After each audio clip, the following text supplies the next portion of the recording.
Tales to Terrify.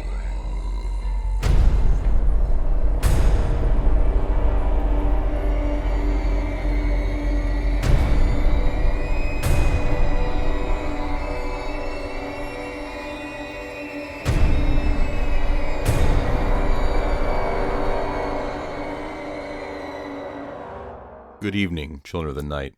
We're continuing on our road trip south for the summer. Just before we hear a little bit about a well-known American tourist destination, I'd like to remind everyone that our 200th episode is coming up quickly.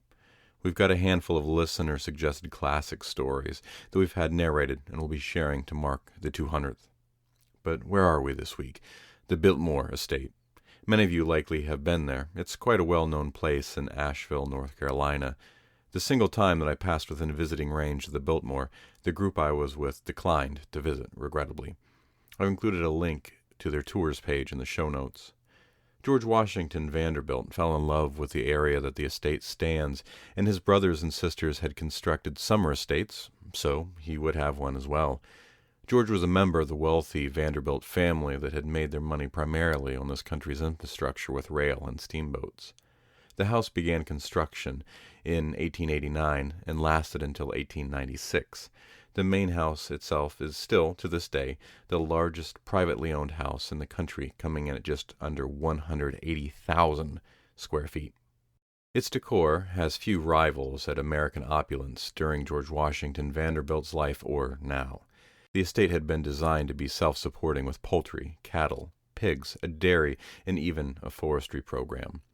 The estate also had a village for employees. In 1985, the dairy was converted to the Biltmore Winery. In 2001, a hotel named the Inn on Biltmore Estates opened, and most recently the estate remodeled the winery and opened it as the Antler Hill Village and Winery.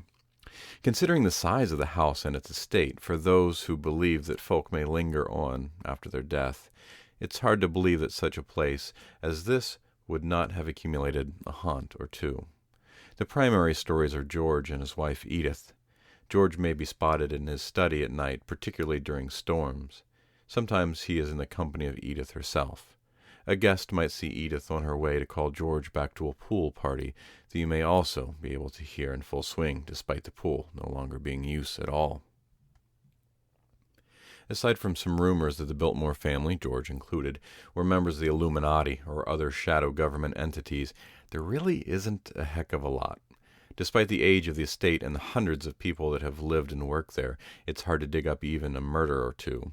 So, either it's one of America's safest places, or they're much better at burying the bones. Let's move on to our story.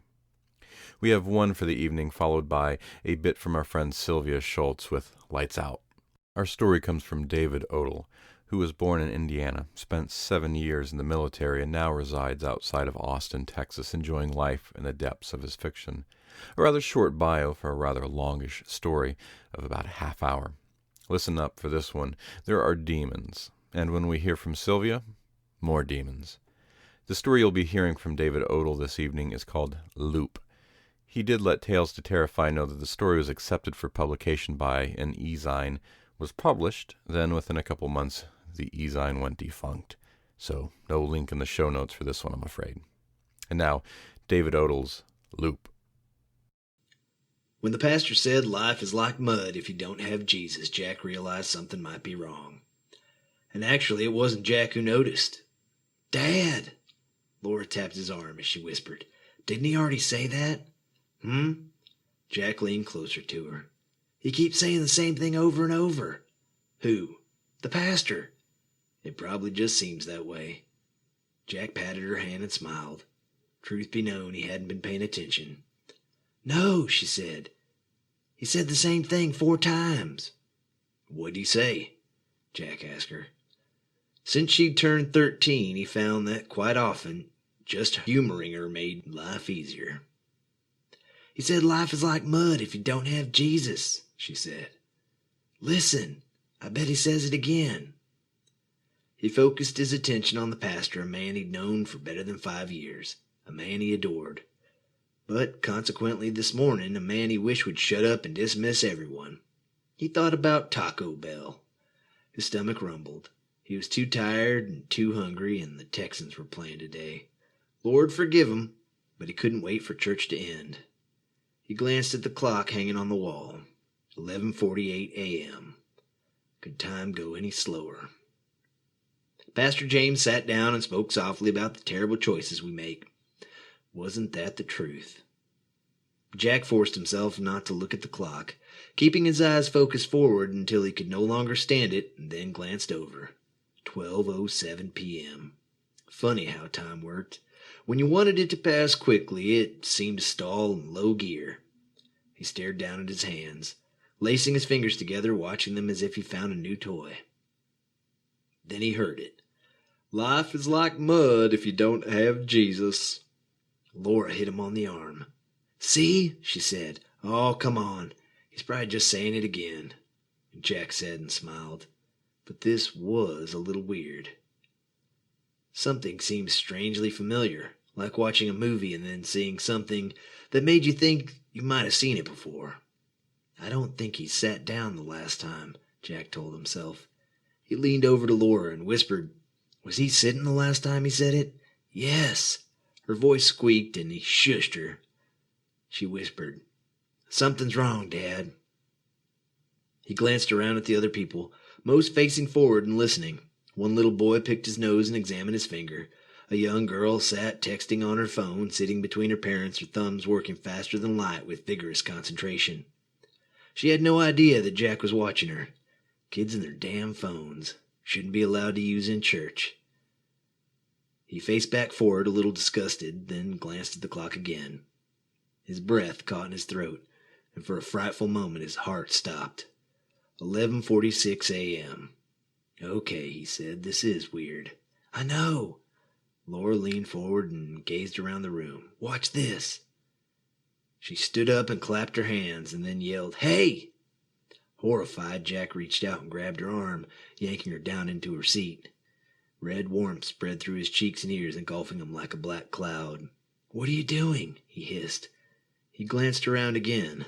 Thank God no one was staring at them. They can't hear us, Dad. Her mouth fell open, and for the first time he read the fear in her eyes. A simple gesticulation that said, Please tell me I'm dreaming all of this. That's crazy, you... But then he stopped and gazed around the room again. No one was looking at them. Not one person. No one had so much as shot a scowling glance in their direction. Pastor James just kept on talking as if nothing had happened. Nothing at all. Dad! Laura stood up again.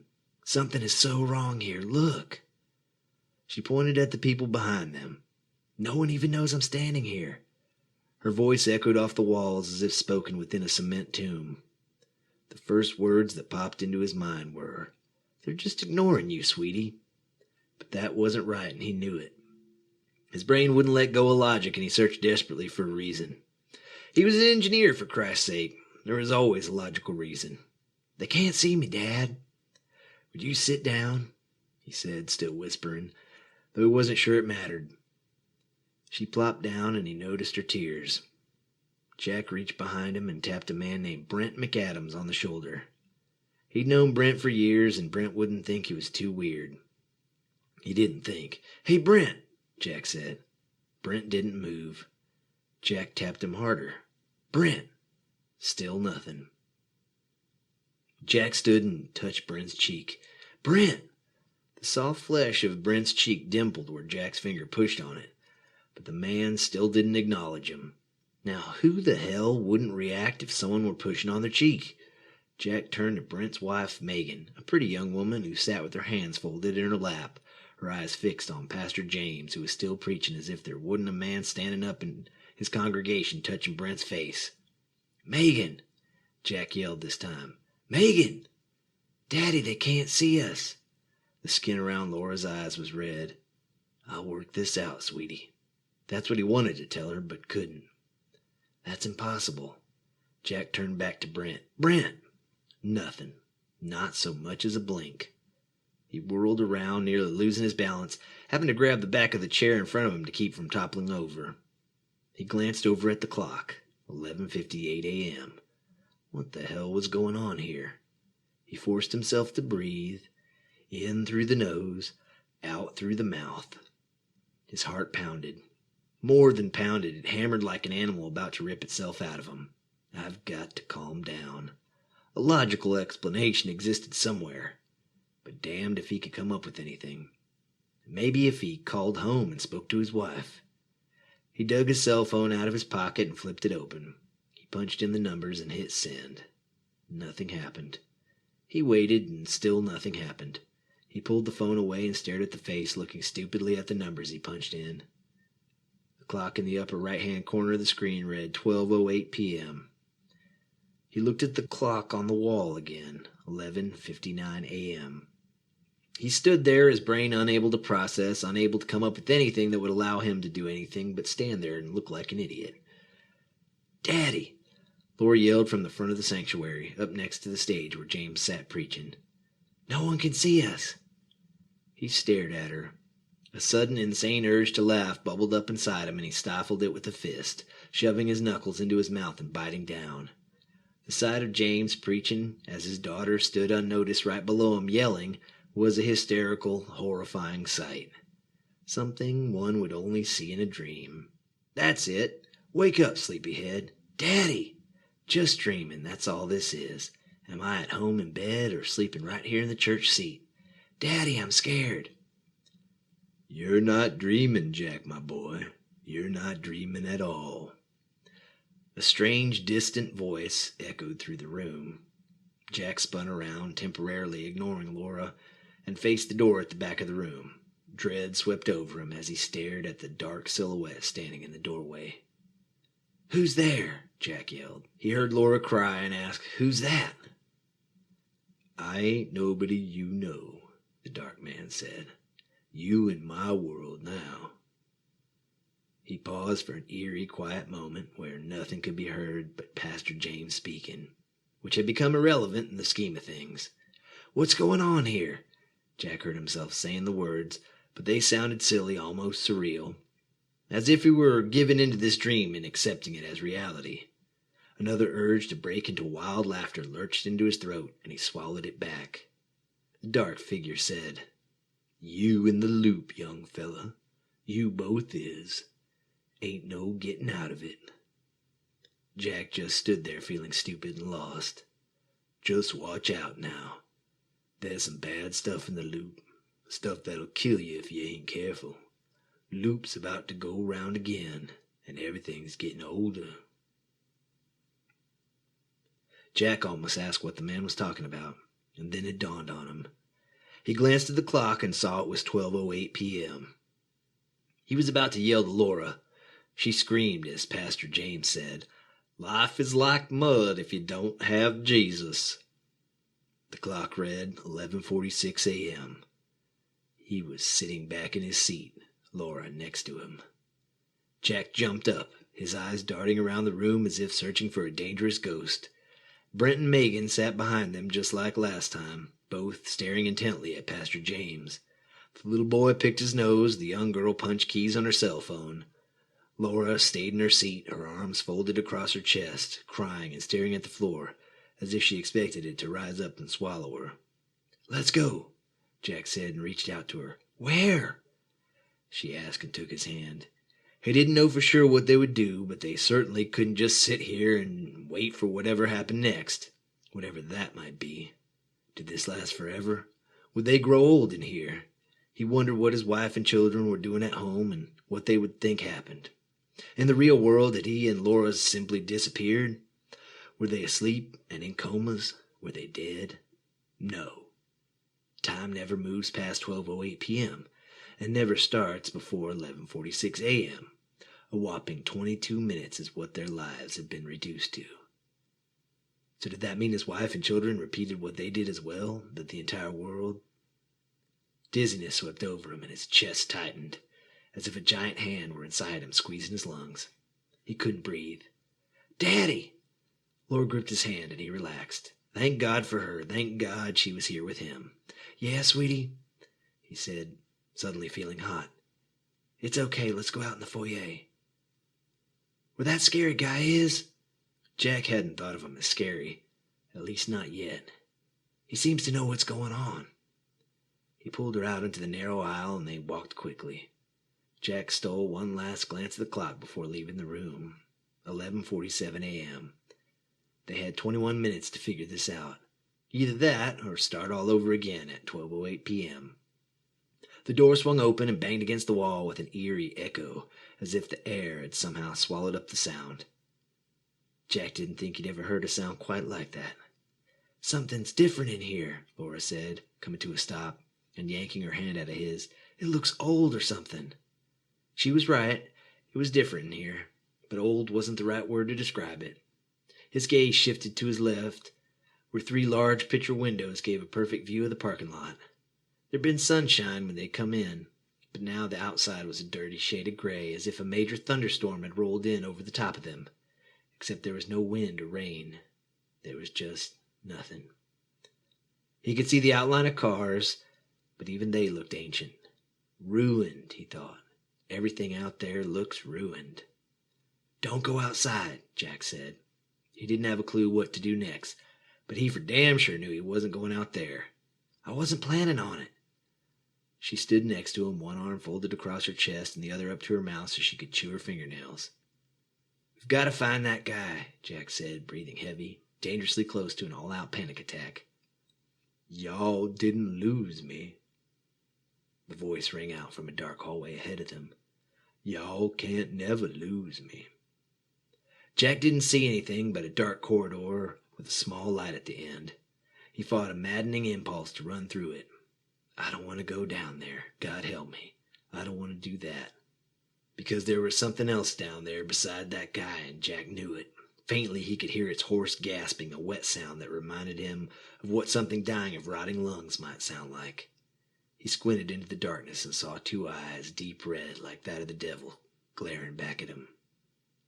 Instinctively, he stepped in front of Laura, wondering if they shouldn't run back into the church sanctuary.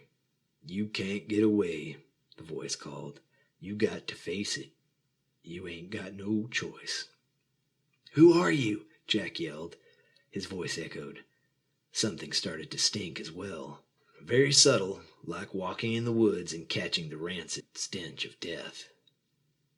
"I'm the man that cleans up this place when someone gets stuck," the voice said. "It happens sometimes." "What, like us?" "You got that right. Just like you." "What do you mean, clean it up?" Jack noticed something moving in the dark corridor, slithering on the floor. Those red eyes seemed to grow brighter, more intense. "See, this here's just a point in time, but you done gone and got stuck in it. I got to clean you out of here, or the time can't pass." "Stuck? How?" "Damned if I know," the voice echoed. Then laughter followed. "Every damn person that's ever got stuck asked the same thing. I guess it's like getting a headache or having a tornado hit your house. I don't know why it happens. It just happens. Can't nobody explain why, but it's got to be cleaned up just the same." "Why is it so gray outside?" Laura asked. "And it sounds weird in here." The voice laughed again and said, "Ah, little miss, you got yourself a good question there. See, this time has passed, and it just keeps passing. Every time you go through a loop, this time gets older, farther away. Pretty soon, all that outside will be gone, as everything should be gone." "What do we do?" Jack took a timid step backward. "You need to die, of course." That's when Jack noticed more movement in the dark. It no longer looked like one thing, but hundreds, as if every shadow were filled with lurking monsters. Laura cried next to him. "Let's go," Jack said, and grabbed her arm, pulling her back into the sanctuary where Pastor James kept just right on talking. They ran to the front, scrambling down the center aisle. No one batted an eye at them. "Dad, stop!" Laura planted her feet and yanked her arm out of his grip. "Where are we going?" Jack looked back at the door and didn't see anything. Hopefully, whoever or whatever was out there wouldn't stay out there. "Maybe we're safe in here," she cried and put her hand to her face. "What are we going to do? We can't just stay in here." "I don't know. A sudden urge to scream bubbled up inside him. Just scream until his throat ruptured and blood spurted from his lips. No way was this shit really happening. But worse, he also felt lost and helpless. He remembered what the dark man had said about how the loop always gets them farther and farther from real time. Did that mean that every 22 minutes they got 22 minutes farther away? Not from a place, but from a time. So if they'd gone through the loop 7 times, that would mean that they were 154 minutes from real time. Technically 154 minutes behind real time. How many times had they gone through it? He thought it might be 6. He remembered Laura saying something about 4 times when she called it to his attention.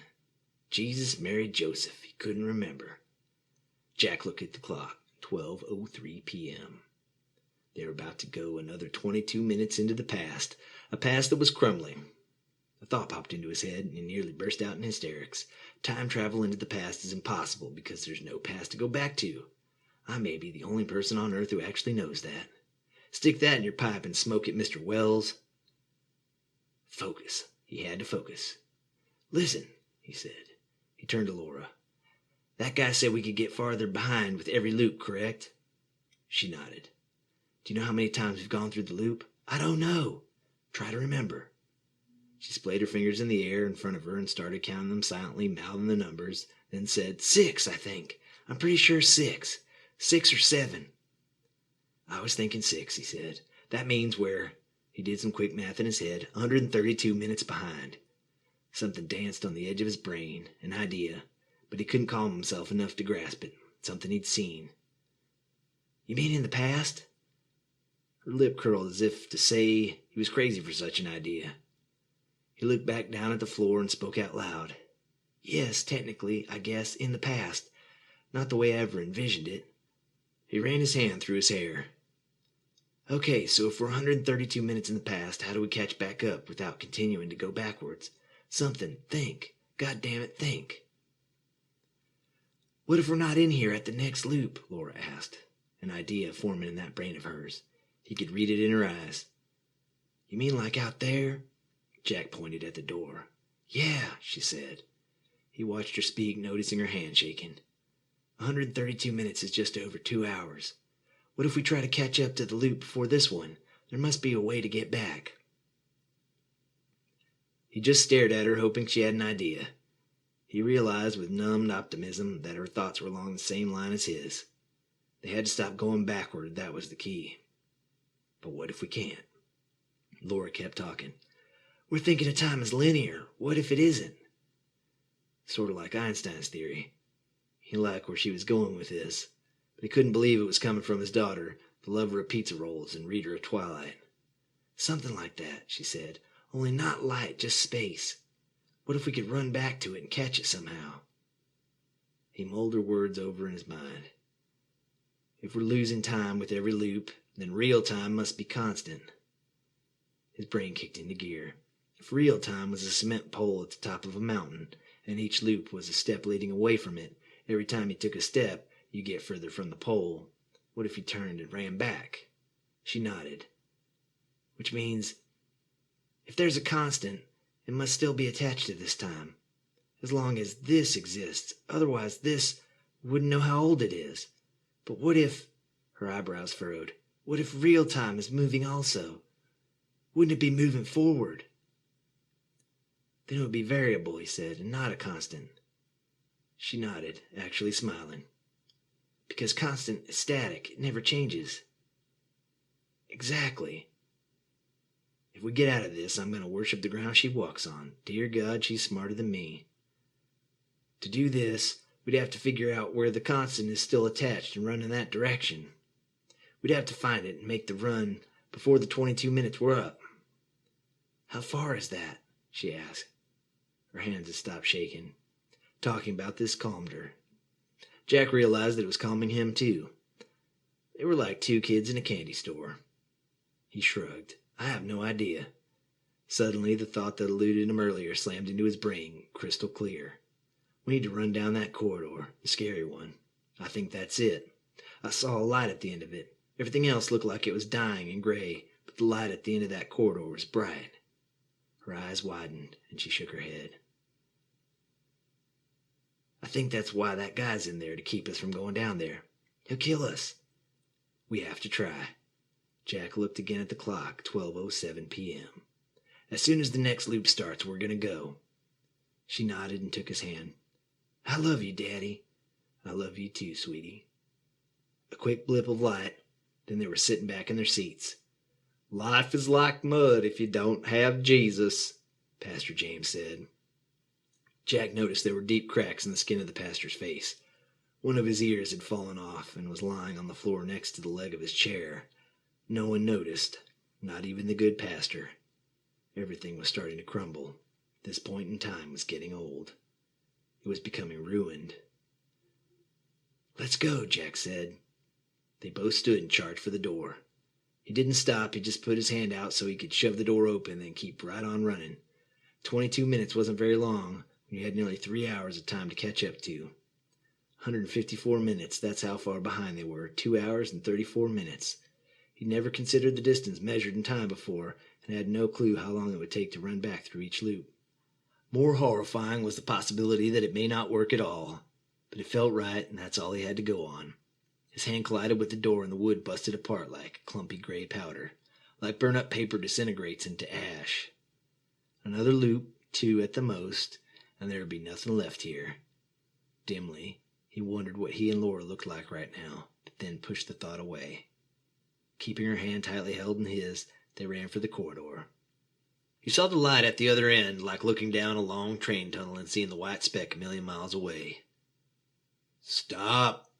The voice thundered, echoing from the darkness. Jack stopped and swallowed hard against a dry lump in his throat. We've got to keep moving, he told himself. If we stop, we lose time.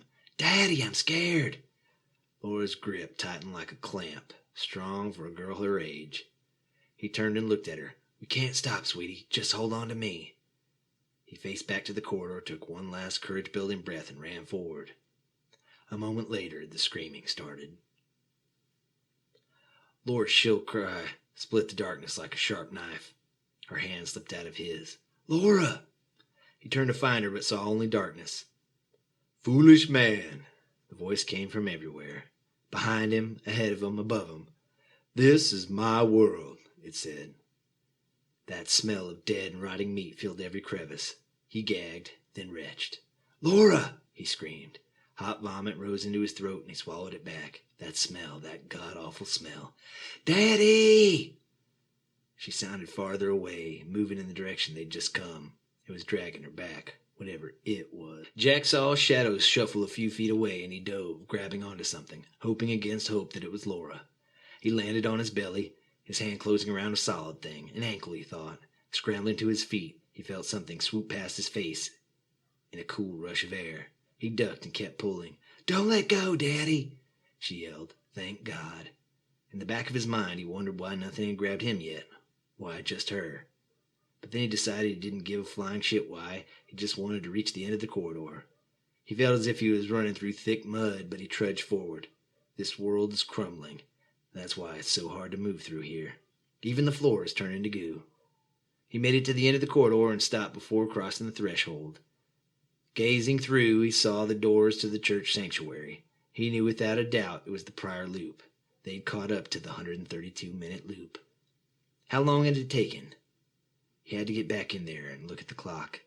Just before he burst through the end of the corridor, the entrance filled with the ghostly shape of the dark man. Damn, but you sure is persistent, the dark man said. I wish I could just let you pass, but I can't. Why not? Jack pleaded with him. Please. 'Cause that ain't my job, mister. It just ain't. I got to do what I got to do. And right now, I got to get you back to that last loop. Jack stormed forward.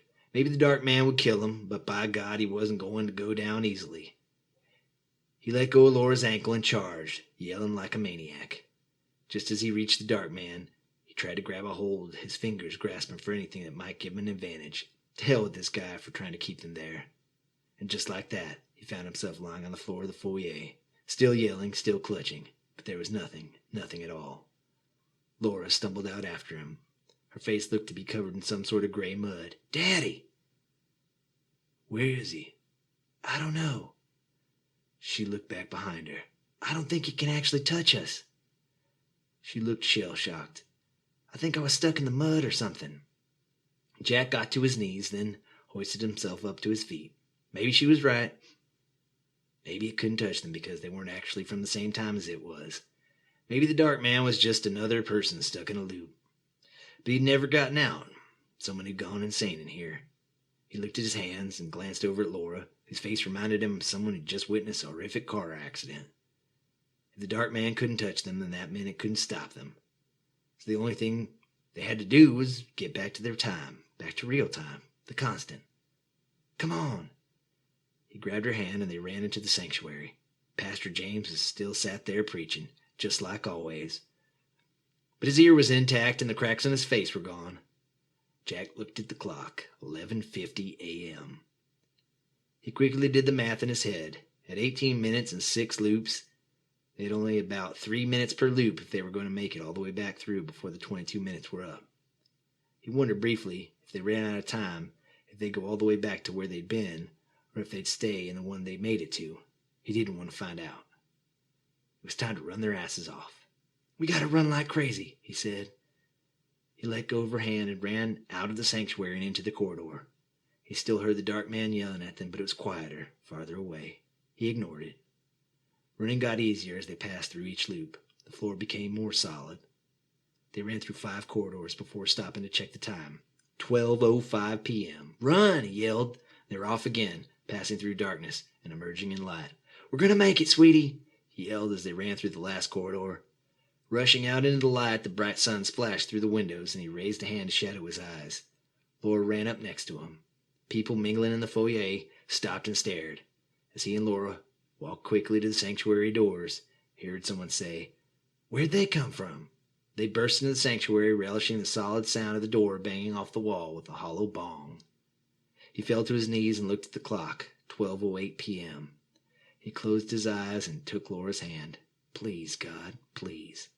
Jack, Laura, are you okay? Pastor James's voice echoed from the main speakers, and Jack opened his eyes slowly to find everyone staring at them. James stood at the front of the church, gawking with concern. Jack couldn't stop the tears, and he collapsed onto the floor. Most of the people in the congregation had gotten to their feet, several making their way toward them.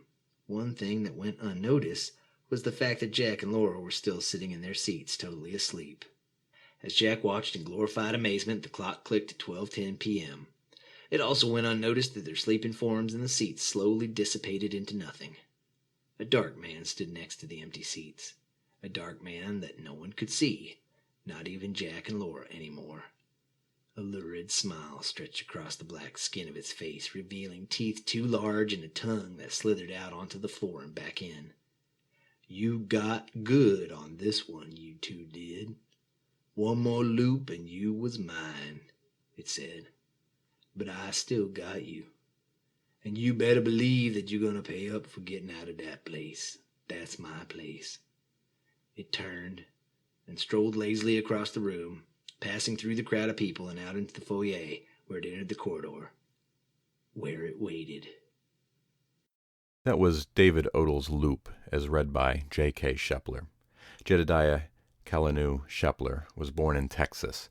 He spent formative years in Northern California, then returned to Texas to get an honors degree, summa cum laude, in anthropology from University of Houston. He lives in the tradition of both the European Renaissance and feudal Japan, and believes diverse pursuits and interests build keen minds and bodies. He is consequently a student of martial arts, a practitioner of Brazilian jiu-jitsu, and is a surfer, artist, and filmmaker. He's acted in and produced music videos, as well as served as a rigger, greensman, propsman, and stunt coordinator. He also dabbles in music. Jed has worked in logistics, dog training, security, education, and other jobs, and says that he is not entirely sure he's qualified to do anything, but that he is a great respecter of fine storytelling and of the tellers of tales, and that he is very proud to contribute his narrations.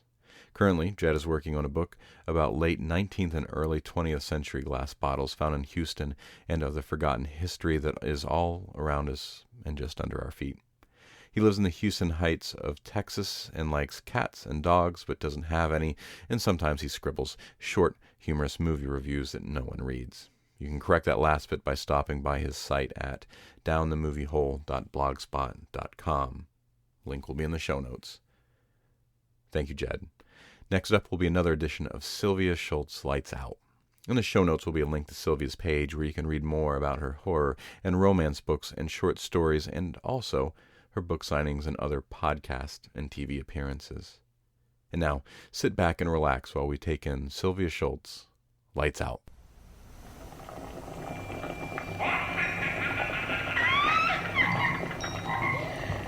Double, double, toilet trouble, fire bag and cauldron bubble.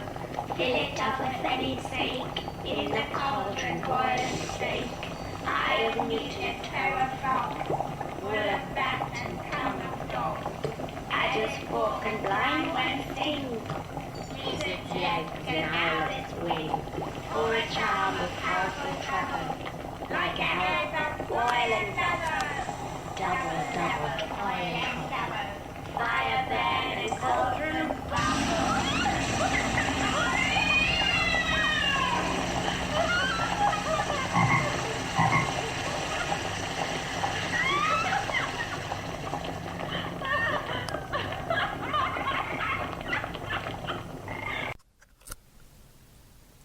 Hello, and welcome to a very special edition of Lights Out. This is your host, Sylvia Shults. I have been a paranormal investigator for several years, and I've been fascinated with the supernatural for pretty much all of my life. I've read countless stories of spirits, both benevolent and evil. I've been in plenty of spooky places. Sometimes I've had the comfort of other investigators with me. Sometimes I've braved the unknown by myself. But I have never felt myself to be in danger from any demonic entity. Other people are not so lucky. Join me for a frightening true story of demonic attachment. We'll meet Linda, a paranormal investigator who ran afoul of not one, but 3 evil entities. Hold my hand tightly as we go Lights Out. I met Linda several years ago while I was researching the hauntings at the Peoria State Hospital. Linda shared the experiences she and her group, Central Illinois Ghost Hunters, had had at the asylum. We met at the Cantina, a bar in Pekin that has its own ghostly residents. After our talk, Linda went through the bar, pointing out paranormal hotspots, and explaining the feelings of dread and sadness that bar staff had experienced in certain places in the building. For more information, I invite you to listen to the Lights Out show number 8, The Cantina. I was struck by the compassion Linda clearly felt for the souls of people who had passed on. Some time later, Linda came to see me at the library where I work. She told me that she had had a terrifying experience. She'd suffered through a severe case of a demonic oppression in which 3 demons had attacked and tormented her. We sat down together, and she shared her story with me. The story began months before, when Linda founded the investigating group Central Illinois Ghost Hunters. Because I felt like that there were so many people that I was running into that were telling me that their children were scared, that they were terrified, that things were happening in their house, that there was knockings, that their child wouldn't sleep in their room, and that they had called their pastor, they had called their priest, and then no one would come. Either they didn't believe them, or they were too busy, or they just didn't, didn't want any part of it. And so I thought, well, there's a need. There's so many people out there that need help. And the group that we put together, we were very blessed in that we had the right mixture of people. Each one had a special, unique gift and a talent that I don't know if separate it would have gone as well as it did, but together and cohesive, we made an excellent group. Linda and her group were very aware of the dangers posed by the occult. We began to find people lying to us. Like the first questions that I would ask before we would go into an investigation was, Have you had anything to do with the occult? Do you play the Ouija board? Do you have seances? Have you been involved in witchcraft or Satanism or, blah, blah, blah, blah, blah, all the way down? And the answer was always no. No, of course not. We didn't do anything like that. No. And so, but then when we would do an investigation, we did one in Bartonville. And the lady's daughter, little girl, 8 years old, could not sleep in her room. And the baby would wake up and cry every night, which was upstairs. The little girl was down, the baby was upstairs. So when I walked into the little girl's room, it was like entering a vortex. It was like that. Have you ever felt that? Where it's like you walk into a room and it's spinning.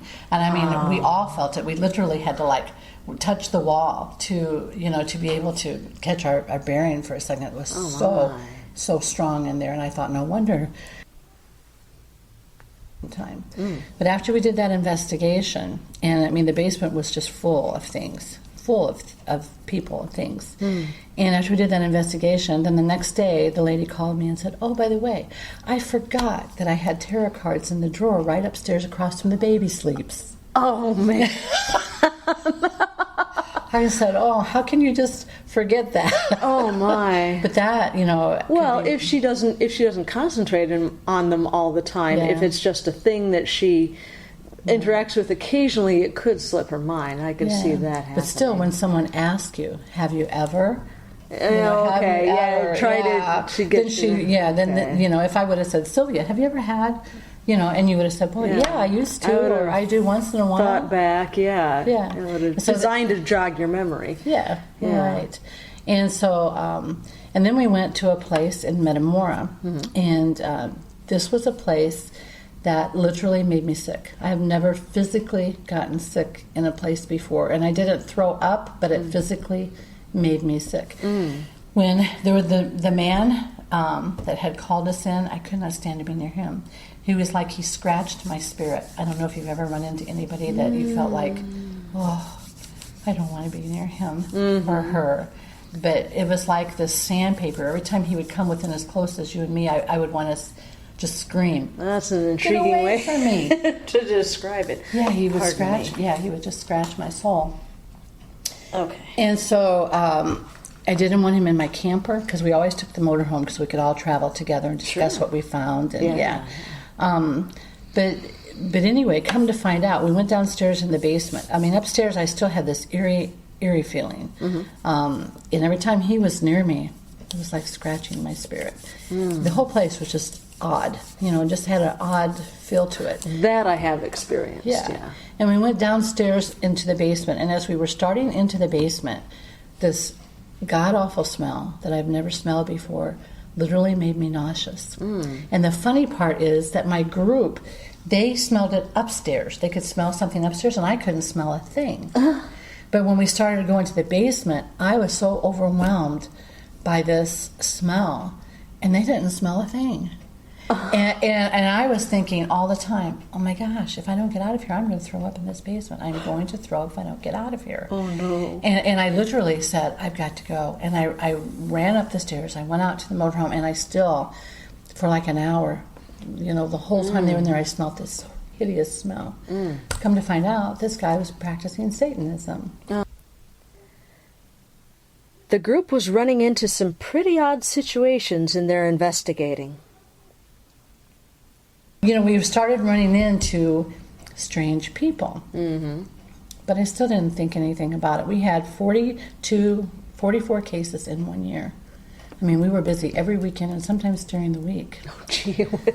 Yeah, and what was happening was, there towards the end, I could tell that the spirits, there was something different.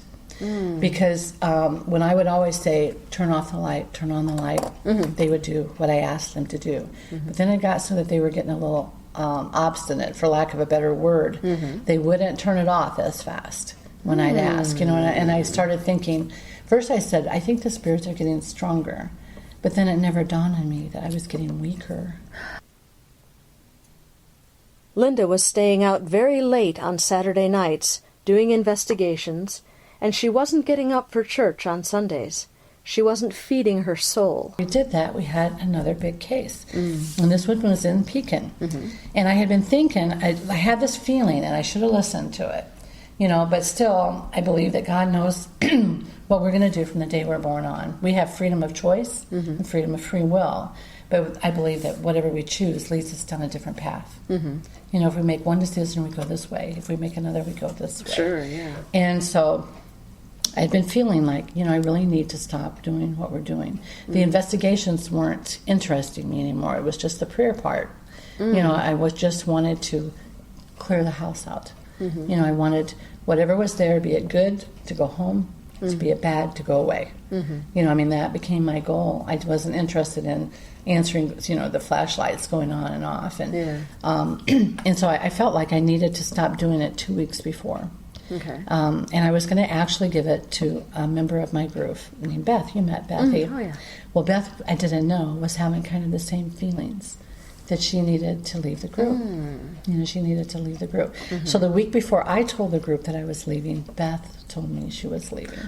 So I didn't have anyone that I actually, wanted to turn the group over with. Right. But before that happened, we went to Pekin.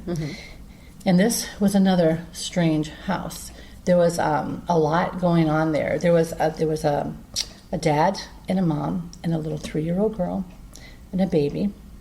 And there was her aunt, who was also very young. They're all within their 20s, living in this house. And this little 3-year-old started seeing, there was a place in the basement that was really creepy. Really, it was a circular thing. It was really odd. It was in this old house, but it was dirt floor, but it had like stone circle around it. Okay. And when I started to open that door, I know I'm regressing, but when I started to open that door, I felt the most weird feeling, and I thought, this is a gathering place. This is a gathering place. Well, and this little 3-year-old girl, she would hear people call her to the basement. Ooh. Yeah. And her parents, she would go down there and she would work in the workshop with her daddy, and she'd always want to go in this room. And they would never let her in there, thank goodness. But we went back there several times, and I had a feeling that it had to do with voodoo, And That's so, what they usually find in Central Illinois. I didn't know. Yeah. But anyway, when I was listening to these EVPs, I actually heard a black woman telling me, "Come on down, I'm waiting on you." Whoa. Yeah, see, but I couldn't hear with my ears. Right. But on the tape, I heard her say. So, yeah. So when we went to do this investigation, we went in here, and she answered every question that we asked her. I said, were you into hoodoo or voodoo? Yes. And I said, were you brought over here as a slave? I said, were you a slave? Yes. I said, did you practice your religion down here? Yes. Oh, man. I said, are you wanting this 3-year-old child for something? Yes.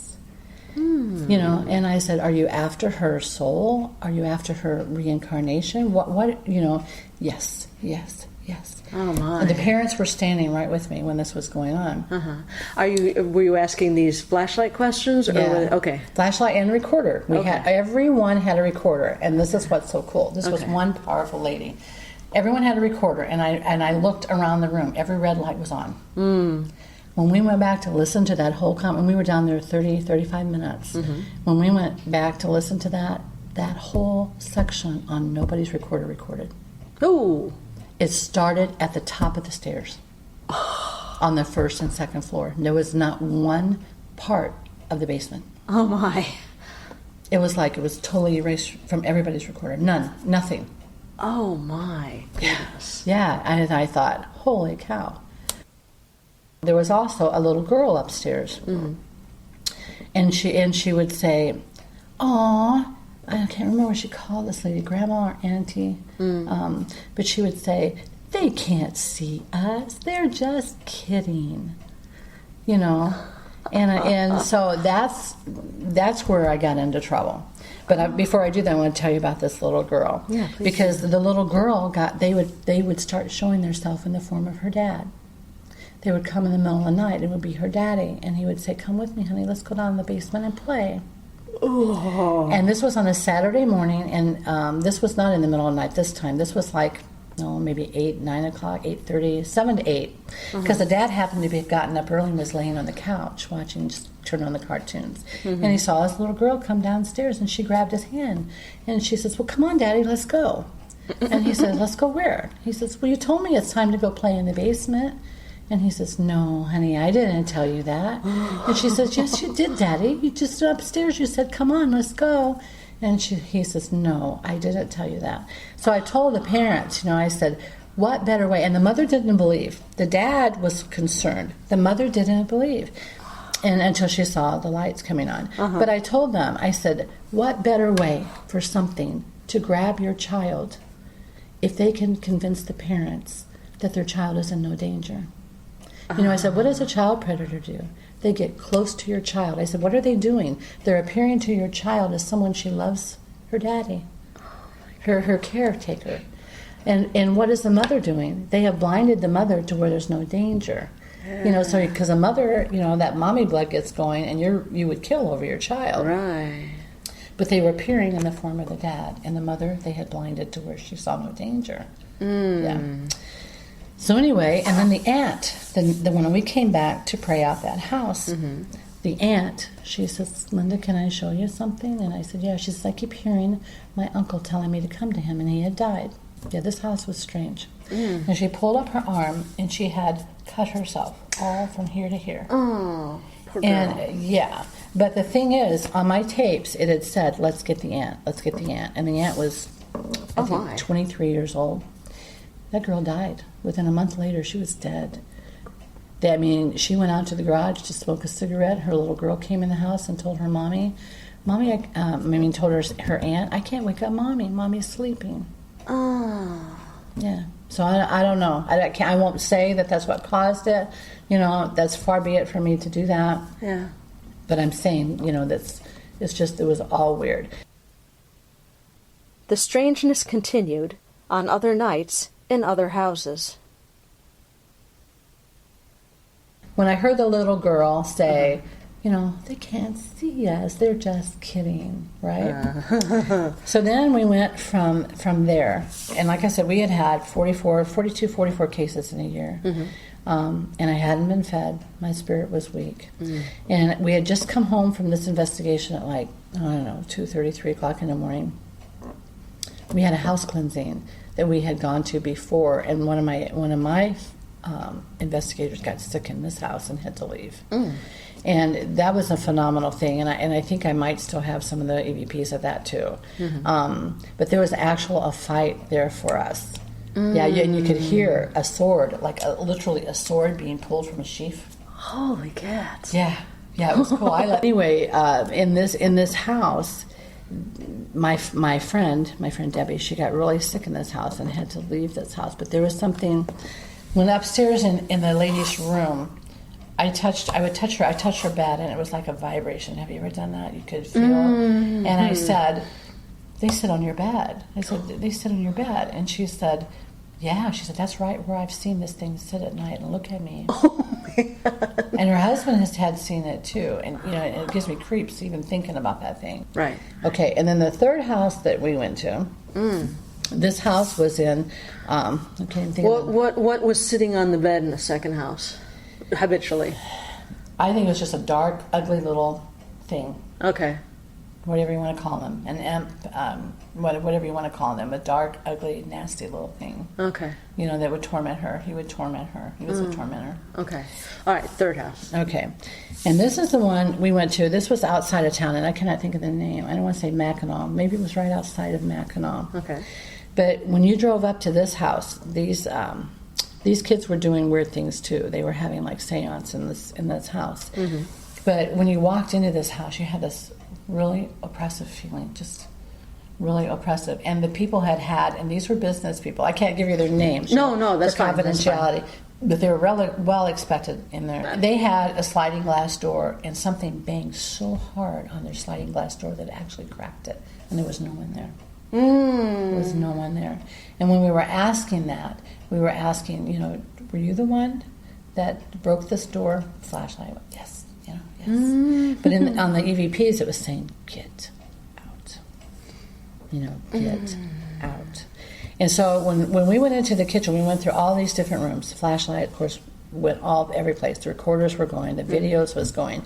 But the homeowner actually saw, I could feel something go by me to the basement, and we'd already been in the basement. But the homeowner saw it. She saw a shadow.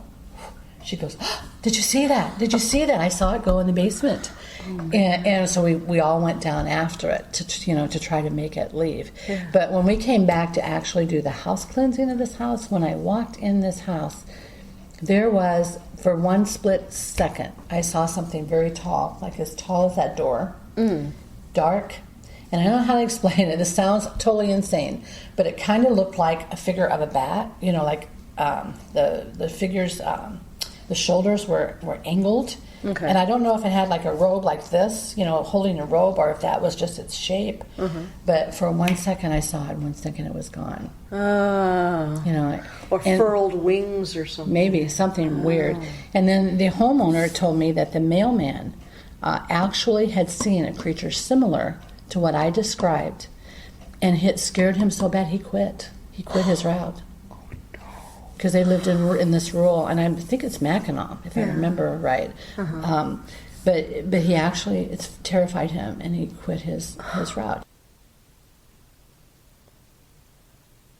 One July evening, Linda came home very late from an investigation. She was hot, she was tired, and her defenses were down.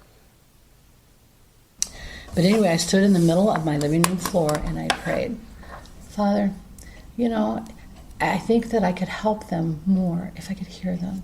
Please let me hear them.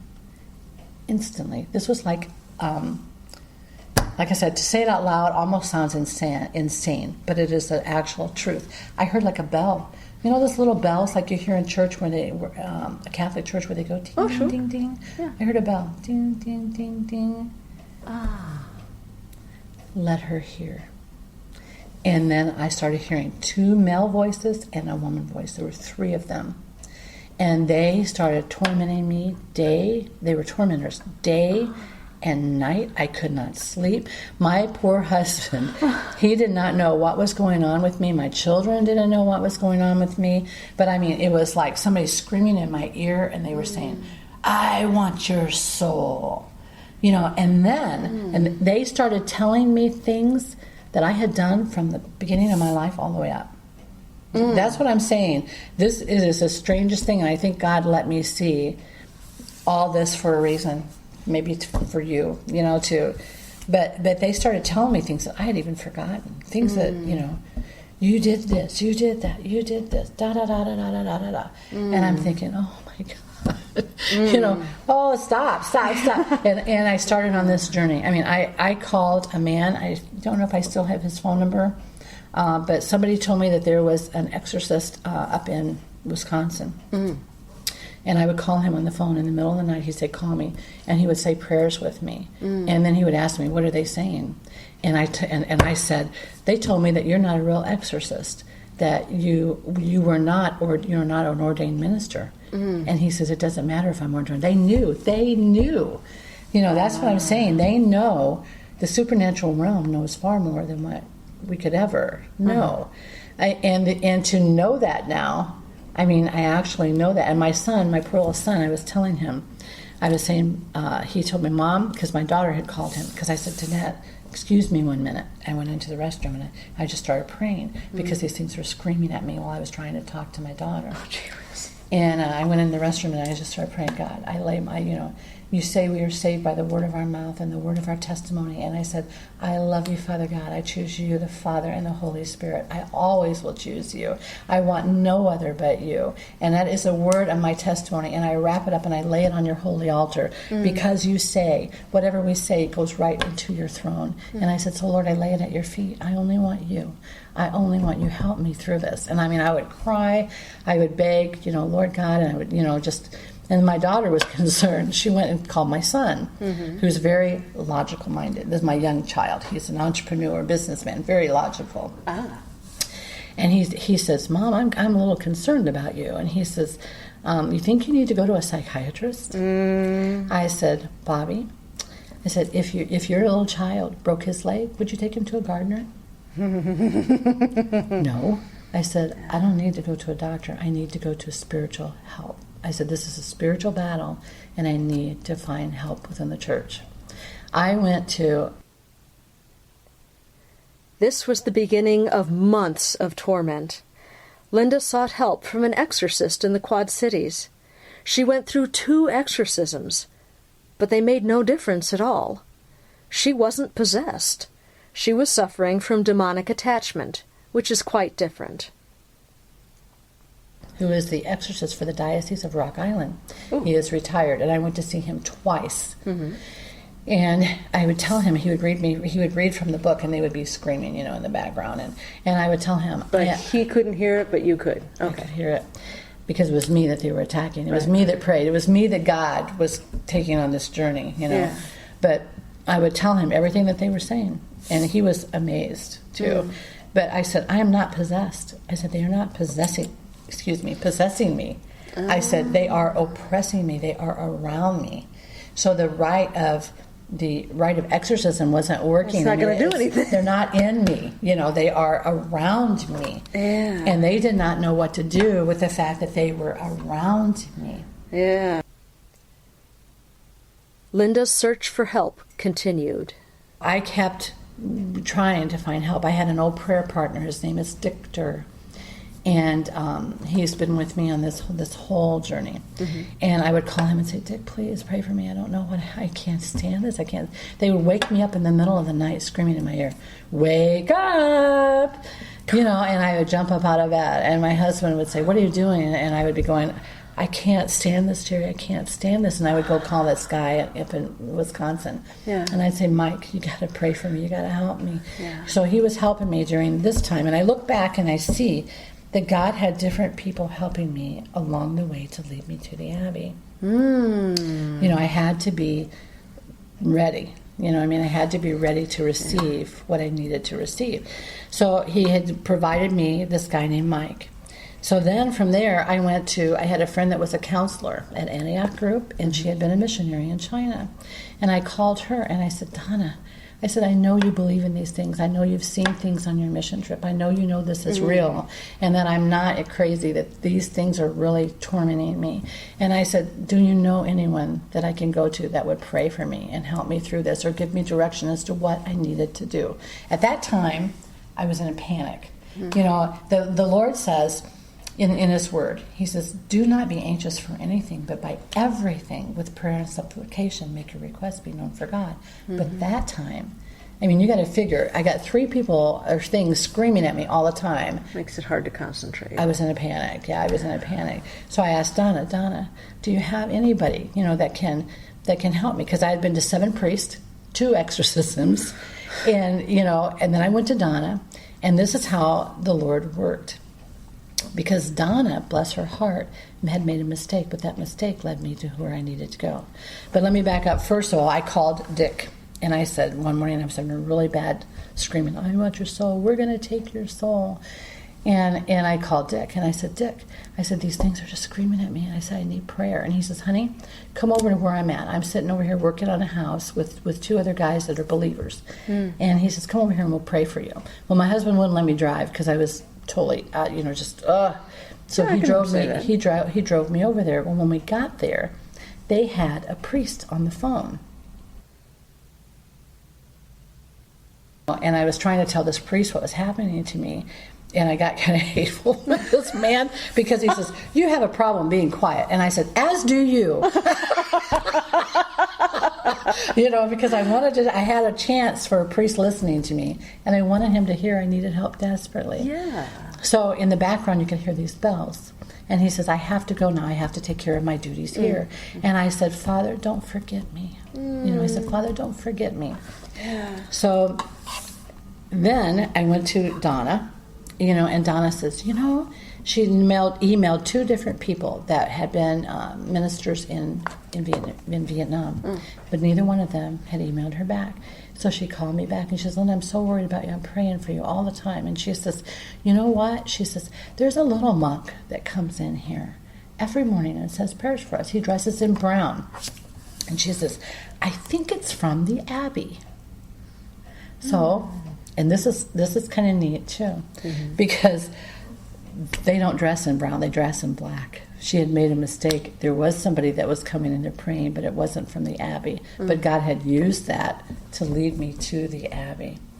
So I called on the phone, and I said, this is Linda Hamburg, and I need help. I said, I'm in a battle for my life, a spiritual warfare, and I said, I need help. And this voice on the other line, this is cool, this voice on the other line was very calming and not excitable, just very calming, and said, come see Father Lewis tomorrow at 1 o'clock. And I said, okay, no accent, no nothing. Come see Father Lewis tomorrow at 1 o'clock. I said, all right, I'll do that. Well, I went to Mass that early morning, because through all this, I started going to church every single day. I thought I need my spirit fed. I'm in the battle for my life. I need my spirit fed. And so I couldn't sit still during Mass. I mean, they were screaming at me. And I told my husband, I said, Jerry, I cannot wait till 1 o'clock to go see this priest. I said, I don't care. He said, your appointment's not till 1. I said, I don't care. I said, if you don't want to sit there with me, drop me off. I said, leave me there. But I can't wait. I said, I can't wait. I have to go now. I have to go now. You know, I just knew I had to go then. So when we pulled into this little abbey, there was this guy walking out with shorts on. And he was throwing his keys up in the air, just walking to his car, right? Yeah. And here, this crazy woman, I jump out of the car, and I run to this stranger, and I said, I need help. I said, I have an appointment at 1 o'clock with Father Abbott, with Father Lewis. But I said, I need help now. I can't do this. I need help now. And he goes, you go over to the church. He says, I will go get him. But he stood there and looked at me for a minute, you know. But I didn't know he had a gift of discernment. He could see. He knew that these things were around me. And this was the bishop. I didn't know I was talking to the bishop. Oh my! So the bishop went into the house, and this is where it gets really cool. And then Father Lewis met me all in black, and I told him the whole thing. And he goes, "You're the one that said, 'Father, don't forget me.'" And I said, "Are you that priest?" And he said, "Yes, I am." And he says, when you said that, he said, it went straight to my soul. And he said, I've never forgotten you. He said, I prayed for you every day. He said, I have prayed for you every day. And so anyway, the bishop came, and he was dressed in his robes too. They took me into this little room off the side of his office. I'll take you out there sometime and show you the abbey and introduce you to the father. I would be very and the grateful. bishop. They would love to talk to you. Okay. But anyway, they took me to this little room off of the church, and I knelt down on this little table. And I don't remember much of this, but Father Lewis put his hand on my head, and the bishop put like a cross on my head, and they started praying. You know, and I was reading this prayer. They had given me this prayer to read. So I was reading this prayer, and my husband was sitting in the corner. And then the bishop says, Linda, there is a little boy that is attached to you. You know, he loves your mother figure, your caring, your protectiveness. You need to tell him to leave, to go to the Father right now, that the Father will take better care of him than you ever could take care of him. Yeah. And so I said, go, honey, go to the Father. He will love you. He will take care of you. You will be with family that you've never known. You will be safe and loved and protected and never be afraid again. Me and the abbot, Father Lewis, audibly heard, thank you. Just like we had on the recorder, but this was out loud. We both audibly heard it. And I looked at him, and he looked at me, and he said, did you hear that? I said, I did. My goodness. I know. And then, this is how God has worked through this whole thing, and is still working. Yeah. About, 3-4 months after I knew him, and we became real close. You know, it was a deep connection for all the prayers that they have helped me through, because I mean, it has been an ongoing battle with these things, you know, and they've prayed over me and with me, and just came out to the car and got me and prayed there in the car, because these things would be talking, you know, and they pray and pray and pray. And so anyway, Father Lewis says, Linda, I think we're close enough. I want to tell you something. He says, you know, when you told me that you had an appointment at 1 o'clock that day, he said, I had a luncheon at 1 o'clock that day. He said, I didn't have an appointment with you. And I said, a man told me to come see you at 1 o'clock, but I couldn't wait.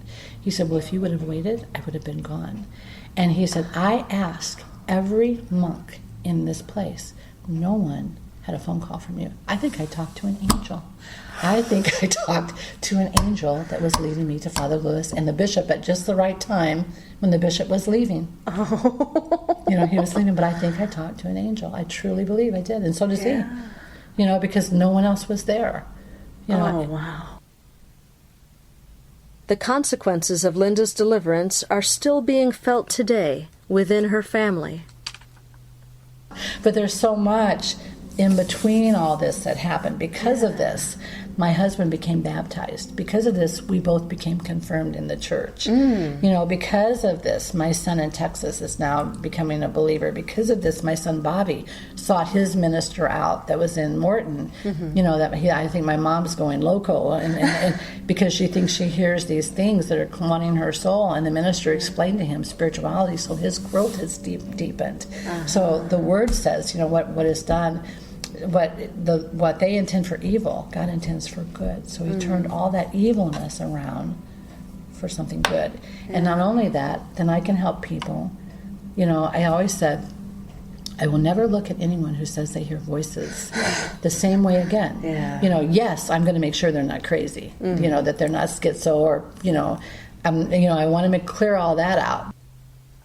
Why would God have allowed me to go through something so horrendous for over 2 years? Yeah. But it has increased my faith. It has brought me to the realization that if this happened to me, that there are others that need help, and people aren't helping them because people aren't going to believe them. Yeah. If I was a stranger and I walked up to you and said, Sylvia, I'm hearing, these things that are screaming at me. You know what I'm saying? I definitely take it with a grain of salt. Yeah. There has to be a way of presenting this in a way that it doesn't scare people, but yet that they know it's real. The Bible says, test and try the spirits. We're not to believe every spirit. So, there's so many things still going. It's a growth process in me, and I'm a lifetime student anyway, so it's all right. I'm ready for a growth process. Yeah. But in the meantime, I'm thinking, I want to get the story out. I want to help people that are in dire need of help, where people aren't being helped. Because people think, they need to go to a psychiatrist. Oh, they're just your imagination. Thank you so much for joining me for this special edition of Lights Out. For much more on Linda's experiences, and for a look at a history of demons and exorcism, I hope you'll pick up a copy of Hunting Demons, published by Whitechapel Press. The book can be purchased on Amazon, and is also available at whitechapelpress.com or prairieghosts.com. And if you have questions, or if you are experiencing spiritual troubles of your own, I encourage you to contact Linda at huntingdemons@yahoo.com. Again, thank you for listening. Join us next time when we'll kick off our author series. The amazing Tamra Thorne will return and share with us the inspiration for the ghostly novel The Cliff House Haunting.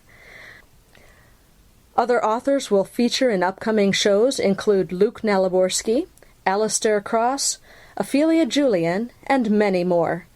They'll all be ready to share their stories with you the next time we go Lights Out.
Thank you, Sylvia. And that will be our show for the evening, Children of the Night. Join us again next week for another episode of Tales to Terrify.